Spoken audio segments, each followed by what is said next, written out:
Hello viewers, it's Peter Elgar from Brentwood, Essex here, the old film user. Today I'm going to talk about going out and restricting yourself to one camera and one lens. Well, that's how we all had to start off years and years ago. At least I did. I only had one box camera and I only had one lens on it. But now, as we get a bit richer, we get all this wonderful equipment. You get loads and loads of tons of stuff and lenses, and the single lens reflex came along with interchangeable lenses. You could take the lens off, put another lens on, and then you ended up with a bag full of lenses and gadgets and stuff, and you developed a big lean on one side with the weight of it all like this. Well, I thought I'd restrict myself to a couple of trips out, taking one camera on one day and one lens, and then going out the next day with the same camera but with a different lens and see what I came up with. And I used short lengths of film, and the film I used was this KB200 made in Czechoslovakia. And it's donated to me by the sons of my deceased great friend of over 70 years who died. And he bought all this film and never used it. And the date on it is, was it 1998? January 1998. He'd never opened it. So I open it in the dark and I reload cassettes. So if those of you who never done reloading cassettes, you've got to have an old cassette like this. And I've saved these from years and years ago doing press photography. You can pull you can pull it off, you see. Take out the spool, and there's your sticky paper, and you feed a bit of film for your bulk in there and close it up. Then you sit with the bulk film between your legs in the pitch dark. And you wind it on like that until the bulk film gets to the thickness of the flange, and then you cut it off with your tweezers and you feed it through the open lip of the cassette here so that the film sticks out. And you've got to have it the right way round with the flange bit pointing towards you, otherwise it won't get the camera. Then get your lid, you've got to find that in the dark, push that on, and it goes click, and then you've got a nice bulk length of film. Well, that's the way I do it. You can buy bulk loaders, of course, but I had some and I never used them, so I gave them away. But anyway, that's the film I used, and the developer I used was Pro Micro Liquid, which again was given to me by a camera club member who worked in Champion Photochemistry, and it went broke, as all these companies go broke. But he gave me a supply of this liquid Pro Micro, and I found some more in my chemical cupboard. I thought I'd used it all up, but I tried it and I did dilute it 1+14, give it 14 minutes, this KB200, it comes out lovely.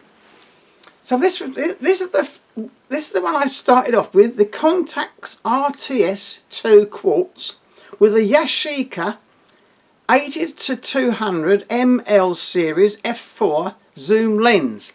Because I was given this and a Yashica camera saved from the going in the dump some years ago. I managed to rush there before the gentleman, the son of the deceased dad, who it belonged to, was going to dump it all. God, I couldn't believe it. I got it. Anyway, that's another story. So we take the lens cap off and we screw on a rubber lens hood. This is a 55mm rubber lens hood. Bit worn, but anyway, that's the lens hood I used. This is exactly how I used it. So I walk out in Brentwood, my town, because I'm not allowed, because of the lockdown, not allowed to travel. So I go only within 1 mile of my house, and we'll see what we can come up against. So we go out, oh, click, click, oh, a winder on it. Can't believe it. I never had a winder years ago. Anyway, I walk out, and the first one I saw, suitable for zoom lenses, a row of old cottages in Brentwood. These are very old houses with a big modern office block behind them to give scale. So I thought, oh, I'll take those because people in other countries may be interested to see these original old Brentwood houses. You see, we've seen them all the time in Brentwood. If you live in Bolivia or Peru or Australia or or America, you haven't seen these cottages like this. So I took it with that zoom lens and I used full aperture f4 to get a fast enough shutter speed, and also to test how good the lens was on the bricks. So you've got a bit of a shallow depth of field, but the sharpness is very good. So that was on KB200. Now these are all darkroom prints, and this was printed on some old Ilford multigrade Mark IV paper. I had some A4 paper, so there's two. I'm like, cut it in half, so that's half a sheet of A4. So then further up the road, round the corner in the Ongar Road, we've got a shop which sells balloons. And here we are, that is love coming up for Valentine's Day. Don't forget your girlfriend because it's Valentine's Day, the 14th of February. And that's very soon. Maybe, is it tomorrow? I think so. I've got to buy my wife a card. Good job I remembered. Anyway, look. Love, it says. That was taken from across the busy road in between the traffic with the zoom lens, again at f4, full aperture, to test how good the lens was. Then further up the road, we come to a bend in the main road where all the buses and all the lorries go, and we see on the pavement some shadows. So look, funny old bloke pointing his camera at the ground. People was looking at me. What's he doing? Pointing his camera at the ground. But they're not photographers, you see. We're all photographers and we can see things like this. Shadow patterns. So here I stopped the lens down to f8 to give me a bit more depth of field across there. And it came out smashing, still with the zoom. Now they're all different focal lengths. I zoom it in and out. Sometimes it's maximum, sometimes it's only 80mm, sometimes it's 200. You know, I can't remember which one I used. Then round the corner still we've got a Catholic cathedral, and that is my test subject, the doorway with a load of old creeper that has died. It used to be lovely, but has died down now. So anyway, it's a good test for sharpness on the lens. So I thought I'll stop it down to f8 this time. So I poked my lens through the railings rather than going in there and zoomed it out and took a shot, and I've got something like a 500th of a second at f8, and I used the winder with zip. Oh, very professional sound it was. Came out sharp, lovely. Then into our pond, it was iced over. Ice. And there's all shadows. I've got the right way up. Yes. Now I took two here. I'll show you both. That's the first one I took, and then there's the second one. Yeah, that's the correct way round. The first one, I thought, the Camera Club judge, especially if it's a woman, are very fussy, and they'll say, you've got a white bit at the top which takes your eye out of the picture. It's bad composition. You mustn't have anything white near the edges of your photos if you want to win prizes in the Camera Club. So I lowered the camera down and zoomed it out a fraction, and I did this one, and there's a little bit of black going across the top there, you see, and the white doesn't go right to the border of the print, but that's all the ice. Now this had to have quite a low magenta filtration on the Ilford multigrade paper, because the more magenta you put in, the higher the contrast the print you get. If you've got a contrasty subject, you put in very low magenta number. So I put in about, I think, 20 magenta. Sometimes I have to put in 150 magenta to get contrast, but this was a contrasty subject. And then the poor gulls standing, some of them are standing on the ice here, and this one was floating in a little bit of water. So the light was getting worse, so I zoomed out to f4 and snapped that one at f4. Then going back on myself, back home, there's the reeds these are reed beds, and you get ducks and you get coots and moorhens nesting in there in the spring. These are all the reeds which are all dead and died down. I thought, oh, there's a little patch of sunshine, weak winter sun. I used F8 on that one, little patch of sunshine on the reeds to see how sharp it was. And then finishing up in the high street, I pointed my lens down into a puddle of water. And passers-by were saying, why is that funny old bloke pointing his camera into a puddle of water? Because they're not photographers. They don't see such things as this. That is a reflection of Marks and Spencer's store in Brentwood High Street, reflected in a puddle of water by the Brentwood Post Office sorting office. You see, that's what it is. So that's the top of the building, and if you put there's some letters there. But I've been told if I put it in for a competition, the camera club judge would say it's too much white at the top. Put it in that way round. So I put it in that way round, and I didn't get anywhere with it. Oh dear, oh dear. Anyway, so the next day, take the lens off and put another lens on. I won't cheat. Oh, this is heavy. This is what you call real heavy gear. This. Very careful. I'm sitting on the bed. Here's my other lens. Oh, here we are. This is a Yashica ML series 28mm. All saved from the dump, but it's all free. I treasure all this stuff. Stick it on the contacts. Here you are. Take the lens cap off. It's a 28mm 2.8 lens. Now this time I put a wide angle lens hood on. Like that. We'll screw it on. There we are. And all rubber lens hoods. Fairly cheap.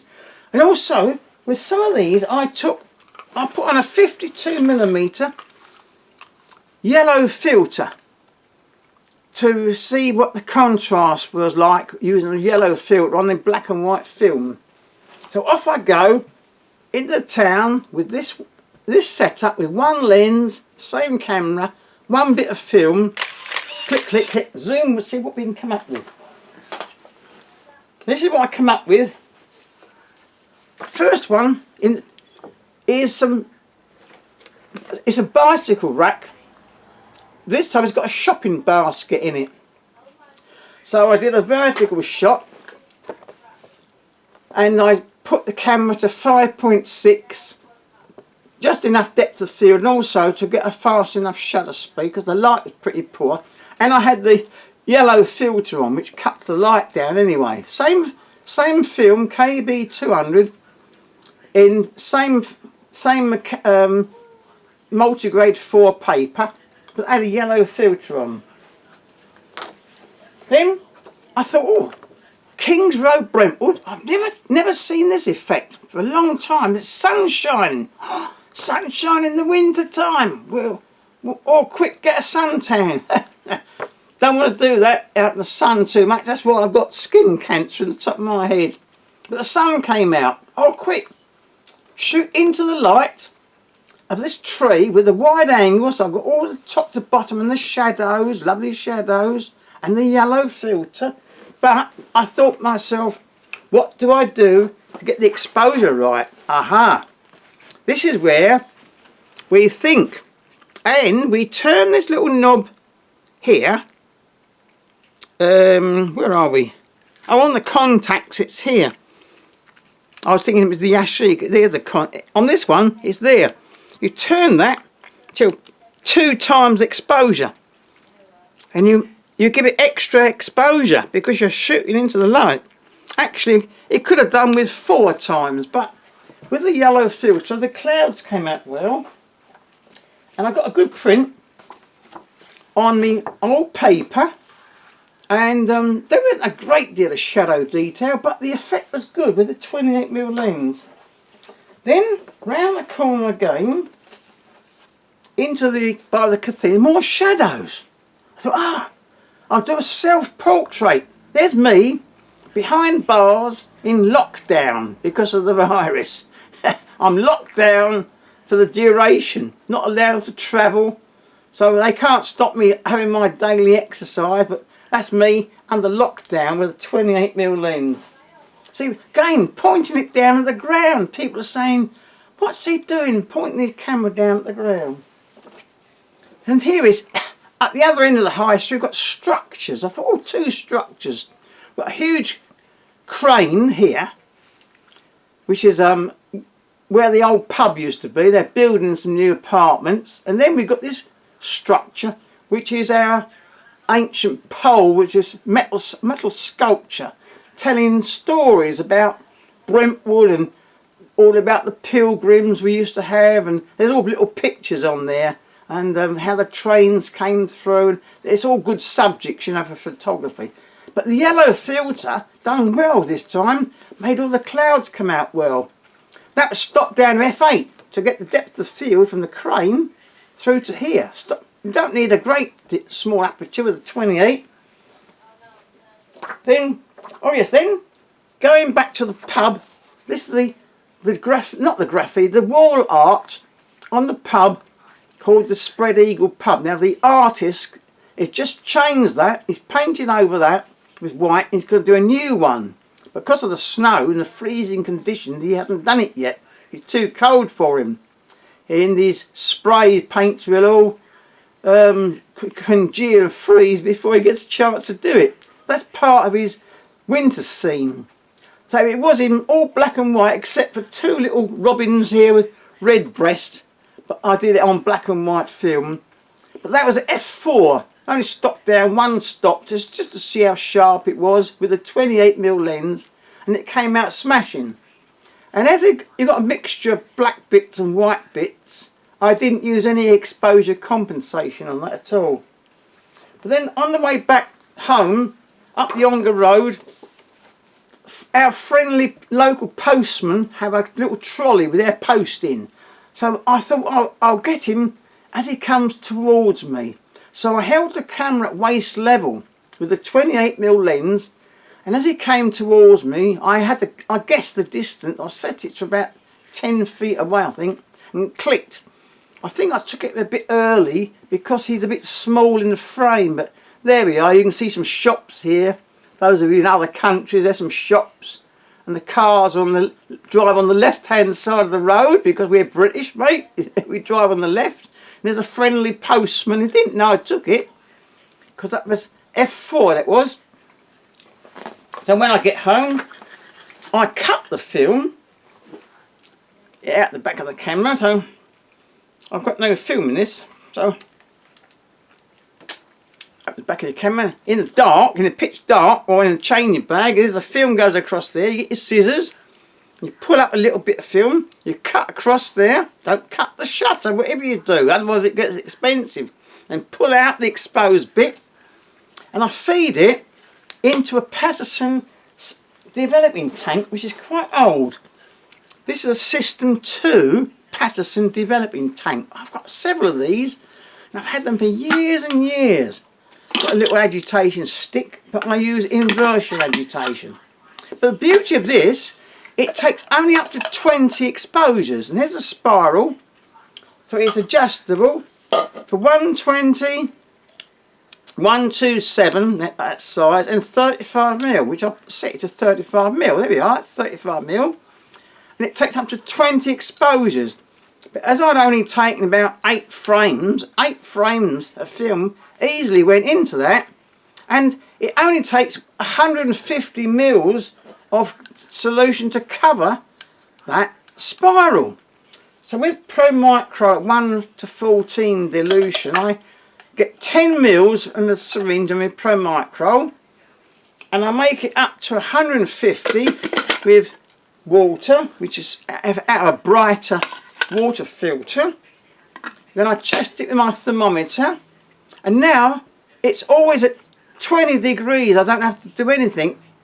The room's temperature is good, 20 degrees, but in the summertime I've got to stick it in the fridge to cool it down. And in the winter, if it's extremely cold, I stick this in a little pot with some warm water to warm it up. But it's exactly 20 now, so I don't have to do anything. Agitate it, and then let it stand, and when the minute ticks round to the minute, agitate it twice on each minute for 14 minutes, and empty it out. In goes the stop bath, agitate, pour the stop bath out, in goes the fixer, agitate for about 4 minutes, and then wash it, use the Ilford method. You all know about the Ilford method, that came out in 1976, so you must about that. And wetting agent, hang it up to dry, and there's all your prize winners. So there we are, folks. One lens and one camera. It's a good way to exercise your brain cells, because the difference between 200mm on a zoom and 28mm on a wide angle lens is a big difference. So with your 28, you don't use it just to get everything in. You use it more creatively. See, but that was done to just to get everything in, but it's still a bit creative. And then with your zoom, you zoom out to take details like that. You see, you've got your zoom, but it exercises your brain cells, and it does you a bit of good to get your lockdown. So there we are, folks. I hope you'll all go out and start snapping in the freezing cold, because here in Brentwood it's only about -7. If you live in Alberta or somewhere like that, it's probably -20, but we think that's pretty cold here in Brentwood. Anyway, hope you've enjoyed this little story about my one lens and one camera, and I'll see you again sometime. I've got to turn this flipping thing off now. Here we go, folks. Yes, thanks for watching.